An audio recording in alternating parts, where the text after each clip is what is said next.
ನಾನು ಬೆಂಗಳೂರಿಗೆ ಬಂದ ಕೂಡಲೇ ಪದೇ ಪದೇ ಸರ್ ಆರ್ಗ್ಯಾನಿಕ್ ಅನ್ನೋರು.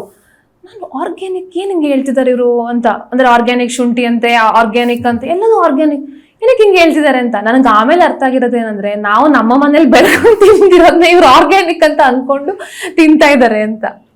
ಅಲ್ಲ, ನಿಮ್ಗೆ ಅದು ಎಲ್ಲ ಚೆನ್ನಾಗಿ ಬರಬೇಕಲ್ಲ, ಅದಕ್ಕೋಸ್ಕರ ಯೂರಿಯಾ ಕಾಂಪ್ಲೆಕ್ಸು ಅದನ್ನು ಚೆನ್ನಾಗೆಲ್ಲ ಹಾಕ್ಬಿಟ್ರೆ ನೀಟ್ ಕ್ಲೀನು, ಒಂಥರ ಟೊಮೊಟೊ ವೆಟ್ರಿಫೈಡ್ ಟೈಲ್ಸ್ ಥರ ಇರಬೇಕು, ನೀಟ್ ಕ್ಲೀನ್ ಇರಬೇಕು.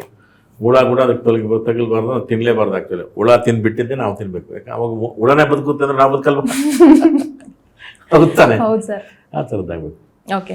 ಎಸ್, ಅಜ್ಞಾತವಾಸಿ ಸಿನಿಮಾವನ್ನ ಜನರು ಯಾಕೆ ನೋಡ್ಬೇಕು ಅಂತ ಕಾರಣ ನಾನು ಇಷ್ಟೊತ್ತೆಲ್ಲ ಮಾತಾಡೋದು ಇನ್ನು ವಿಶೇಷ ಕಾರಣ ಕೊಡ್ಬೇಕು ಸರ್, ಪರ್ಟಿಕ್ಯುಲರ್ ನೀವು ಕಥೆಗಳನ್ನೆಲ್ಲ ನನಗೆ ಇಷ್ಟೆಲ್ಲ ವಿಶೇಷಗಳಿದೆ. ಯಾಕೆ ನೋಡ್ಲೇಬೇಕು ಅಂತಂದ್ರೆ, ಒಂದಿಬ್ರು ಸೇರ್ಕೋತಾರೆ ಅಂತಂದ್ರೆ, ಒಬ್ಬ ಡೈರೆಕ್ಟರ್ ಒಬ್ಬ ನಿರ್ಮಾಪಕರು ಇಬ್ರು ಡೈರೆಕ್ಟ್ ಆಗಿದ್ದವರು ಅದನ್ನು ಓಕೆ ಮಾಡ್ತಾರೆ. ಈ ಥರದ್ದಾಗಲೇ ಒಂದು ಇದಕ್ಕೊಂದು ಹೊಸ ಥರದಲ್ಲಿ ಪ್ರಯತ್ನ ಇದೆ, ಒಂದು ಪ್ರಯೋಗ ಇದೆ.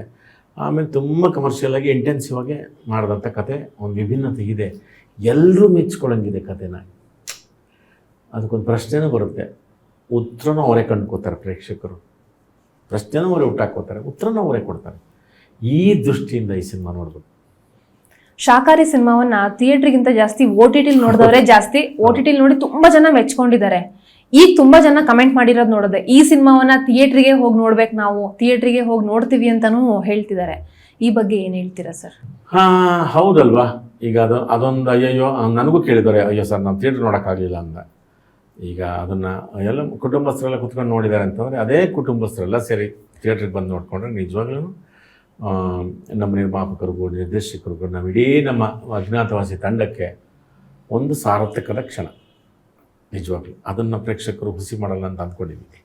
ಓಕೆ, ಮತ್ತೆ ಇನ್ನೇನು ವಿಶೇಷತೆಗಳಿವೆ ಸರ್ ಈ ಸಿನಿಮಾದಲ್ಲಿ? ಇದಾವೆ, ಈಗ ಚಿಕ್ಕಮಂಗ್ಳೂರಲ್ಲಿ ಶೂಟ್ ಆಗಿರುವಂತದ್ದು, ಇದ್ರ ಬಗ್ಗೆ ಹೇಳ್ಬೋದಾ? ಅಂದ್ರೆ ಕೊರಿಯೋಗ್ರಫಿ ಅಂದ್ರೆ ಕ್ಯಾಮ್ರಾ ವರ್ಕ್ ಅಂತೂ ತುಂಬಾ ಚೆನ್ನಾಗಿ ಕಾಣಿಸುತ್ತೆ, ಆ ಹಸಿರು. ಹೌದೌದು. ಅಲ್ಲ, ಅವ್ರಿಗೆ ಅದ್ವೈತ್ ಅವ್ರಿಗೊಂದು ಚಾಲೆಂಜ್ ಆಗಿದ್ದೇನು ಅಂತಂದ್ರೆ, ಏನು ಬೆಳಕಿರುತ್ತಲ್ಲ, ಆ ಬೆಳಕು ಬಂದಿದ್ದು ಬೆಳಗ್ಗೆ, ಮಧ್ಯಾಹ್ನ, ಸಾಯಂಕಾಲದ ಏನು ಶಿಫ್ಟ್ ಆಗುತ್ತೆ, ರಾತ್ರಿ ಆಗುತ್ತಲ್ಲ, ಅದನ್ನು ಕ್ರಿಯೇಟ್ ಮಾಡ್ಕೊಂಡೇ ಮಾಡಬೇಕಾಗಿತ್ತು. ಹಾಗಾಗಿ ನಮಗೆಲ್ಲೂ ನಮಗೆ ಇವು ಲೈಟ್ ಮಾಡಲಿಲ್ವಾ, ಅಯ್ಯೋ ಮನೆ ಒಳಗೆ ಮಾಡಿದಾರ, ಈ ಥರದ್ದೇನೂ ಅನ್ನಿಸ್ಲಿಲ್ಲ ನಮಗೆ. ಅದು ತುಂಬ ನಿಮ್ದು ಅದನ್ನು ಕಲರ್ಫುಲ್ಲಾಗಿ ಮಾಡೋವಂಥ ಅವಶ್ಯಕತೆ ಇಲ್ವಲ್ಲ, ಏನಿರುತ್ತೋ ಅದನ್ನು ಮಾಡೋದು ತುಂಬ ಕಷ್ಟ. ಅದನ್ನು ಅದ್ವೈತವರು ತುಂಬ ಚೆನ್ನಾಗಿ ಮಾಡಿದ್ದಾರೆ.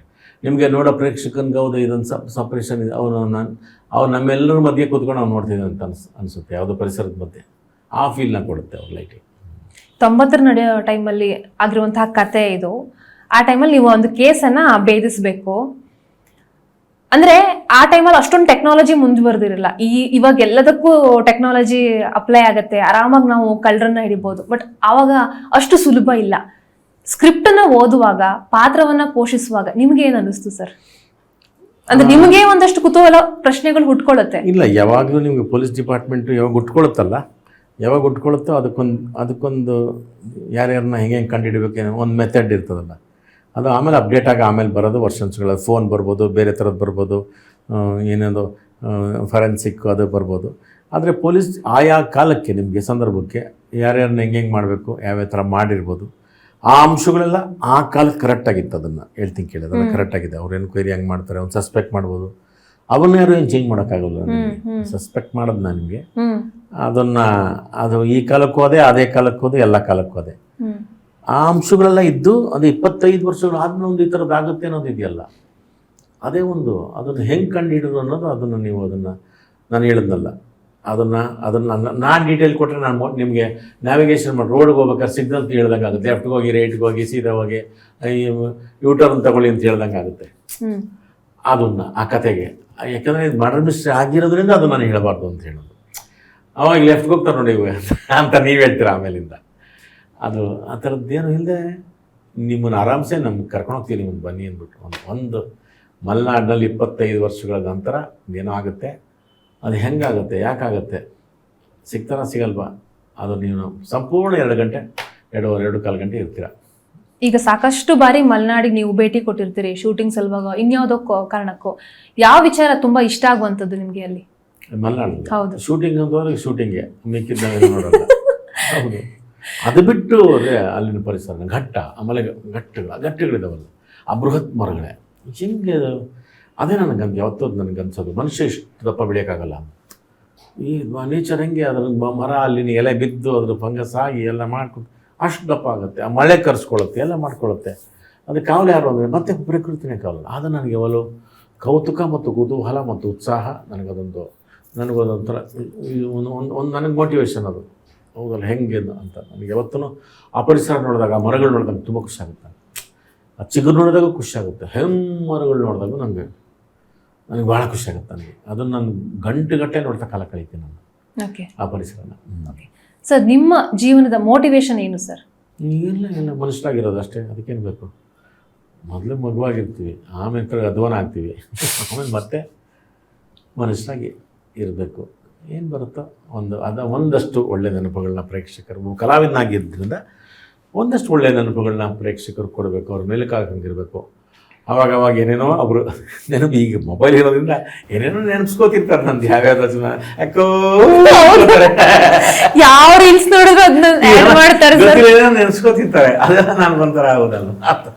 ಸರ್, ಒಂದು ಡೈಲಾಗ್ ಹೇಳಿ ಸರ್. ಅದು ಏನ್ ಹೇಳೋದು? ಅದೇ ಡೈಲಾಗ್ ನಾನು ಹೇಳೋದಲ್ಲ ಈಗ ಹೇಳೋದಲ್ಲ. ಈಗ ನನಗೆ ಗೊತ್ತಿಲ್ಲ, ನನಗೆ ಯಾರು ತೋರಿಸಿದ್ದು ನಾಗರಬಾವಿ ಇದನ್ನು ನೋಡಿ ಸರ್ ಹಿಂಗಾಗಿದೆ ಅಂತ. ಅದೆಲ್ಲ ಬಂದಾಗ ಒಂದು ರೀತಿ ಖುಷಿ ಆಗುತ್ತೆ. ಹೌದಾ, ನೆನಪಿಸ್ಕೋತಿದ್ರಲ್ಲ ಅಂದ್ಬಿಟ್ಟು.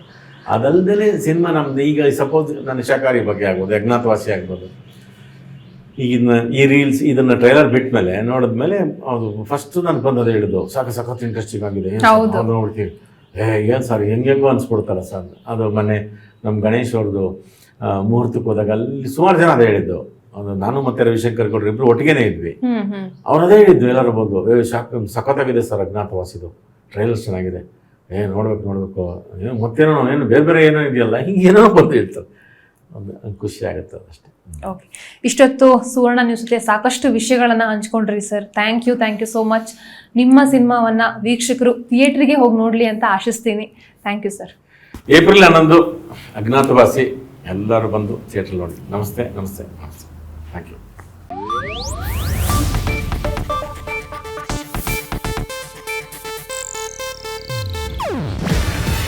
ಇದು ಏಷ್ಯಾನೆಟ್ ನ್ಯೂಸ್ ನೆಟ್ವರ್ಕ್ ಪ್ರಸ್ತುತಿ. ನೀವು ನೋಡ್ತಿದ್ದೀರಾ ಏಷ್ಯಾನೆಟ್ ಸುವರ್ಣ ನ್ಯೂಸ್.